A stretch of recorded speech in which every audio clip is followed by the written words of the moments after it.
মালদার ইংরেজবাজার পৌরসভার পর এবার পুরাতন মালদা পৌরসভা রাস্তা ও ফুটপাত জবরদখল মুক্ত করতে বুলডোজার চালালো সোমবার।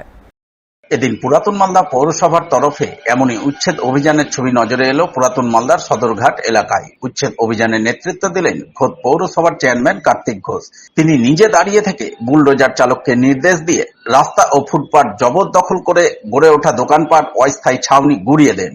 এদিন এই ধরনের উচ্ছেদ অভিযান চলে মঙ্গলবাড়ি, চৌরঙ্গি মোড়, সদরঘাট, কোর্ট স্টেশন সহ বিভিন্ন এলাকায়।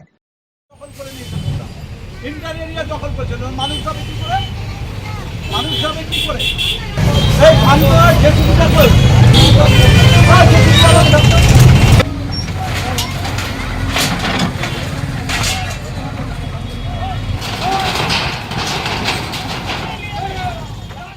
এই প্রসঙ্গে পুরাতন মালদা পৌরসভার চেয়ারম্যান কার্তিক ঘোষ বলেন, মুখ্যমন্ত্রী মমতা বন্দ্যোপাধ্যায় রাস্তা ও ফুটপাত জবরদখল মুক্ত করার নির্দেশ দিয়েছেন। সেই নির্দেশ মেনেই আজ পুরাতন মালদা পৌরসভা আগাম নোটিশের ভিত্তিতে উচ্ছেদ অভিযানে নেমেছে। যে সমস্ত ব্যবসায়ী রাস্তা ও ফুটপাত দখল করে অস্থায়ী শেড তৈরি করেছিলেন তা ভেঙে গুড়িয়ে দেওয়া হচ্ছে। এর ফলে রাস্তা ও ফুটপাত পরিষ্কার হবে, সাধারণ মানুষের রাস্তায় চলাচল সুবিধা হবে, যানজট সমস্যা মিটবে। আপনারা সকলেই জানেন যে হকাররা যারা আছে, হকার ভাইরা যারা রয়েছে, তারা দেখছি যে নিজের নির্দিষ্ট জায়গায় দোকান রয়েছে, দোকানের পরে আবার সামনে দোকান করেছে, ফুটপাত দখল করে দিয়েছে, ফুটপাতটাকে অকুপাই করে দিয়েছে এবং আমাদের যে ব্ল্যাক টপ রোড, সেই ব্ল্যাক টপ রোডও সেটা দখল করে দিয়েছে। তো আমরা আজকে পৌরসভার পক্ষ থেকে অভিযান চালিয়েছিলাম। সেই অভিযান চালিয়ে বিভিন্ন কয়েকদিন আগে আমরা ইনফরমেশন দিয়েছি, যে মাইকিং করে প্রচার করে দিয়েছি যে আপনাদের যারা হকার ভাইরা রয়েছেন, যারা অকুপাই করে রয়েছেন, নিজেরা সরিয়ে নিতে, না সরালে আমরা সেটা পদক্ষেপ নিই। আজকে সেই দিনেই আমরা প্রশাসনকে নিয়ে, আমাদের পৌরসভার আধিকারিকদেরকে নিয়ে আমরা সদরঘাট মোড়ে আমরা এখানটায় যে দোকানগুলো রয়েছে, যেগুলো ফুটপাত দখল করেছিল, অকুপাই করে রেখেছিল এবং ব্ল্যাক টপ রোড দখল করে নিয়েছিল, সেখানে দখলমুক্ত আমরা করলাম। আমরা চাইছি যে রাস্তা ও ফুটপাত জবরদখল মুক্ত করতে পুরাতন মালদা পৌরসভার উচ্ছেদ অভিযানকে সমর্থন জানান সদরঘাট ব্যবসায়ী সমিতির সভাপতি সন্তোষ হালদার।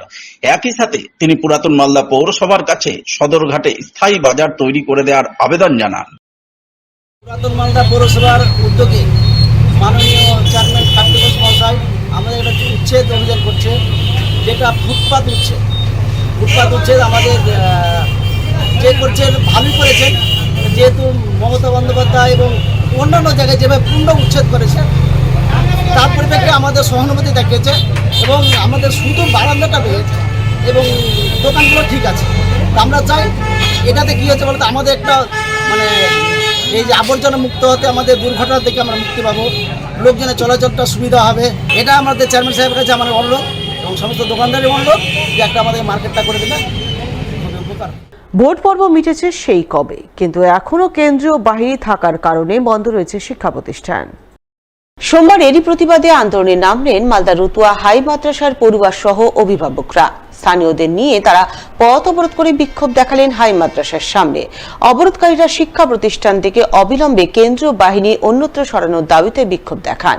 পথ অবরোধ বিক্ষোভ চলে বেলা 11:30 থেকে 12:30 পর্যন্ত। ফলে অবরোধের জেরে রাজ্য সড়কে তীব্র যানজট তৈরি হয়, যদিও পরে পুলিশের আশ্বাসে অবরোধ উঠে যায় বলে খবর। ফেব্রুয়ারি মাস থেকে আজ জুলাই মাসের 1 তারিখ হয়ে গেল, এই প্রতিষ্ঠানে বাচ্চারা নিয়মিতভাবে আর একদিনও স্কুলে আসতে পারেনি এবং তারা যে ভর্তি হয়েছে তারা নিজ রোল নাম্বারও জানে না।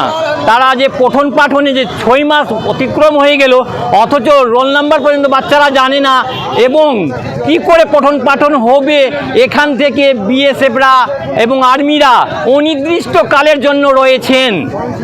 রতুয়া হাই মাদ্রাসার প্রধান শিক্ষক তিনি বলছেন ঠিক এখন বলা যাবে না কবে বিদ্যালয় মাদ্রাসা খুলবে। সমস্ত গ্রামবাসীরা, অভিভাবকরা একেবারে ঝাঁপিয়ে পড়ল যে কিছু না কিছু একটা শিক্ষকের প্রতি এবং বিডিও সাহেব এবং আইসির প্রতি আমরা দৃষ্টি আকর্ষণ করি যে কিভাবে বাচ্চাদের পঠন পাঠন হবে এই বিষয়ে আমরা বিস্তারিতভাবে আজকে জানার জন্য এবং মাদ্রাসা আগামী দিনে খুলবে কি না সেই বিষয়ে আমরা সঠিক পদক্ষেপ নেবার জন্য আজকে ছাত্র শিক্ষক অভিভাবক সবাই মিলে আমরা নিজ জন্য আজকে এই পথ অবরোধ করেছে ছাত্রছাত্রীরা এবং অভিভাবকগণরা।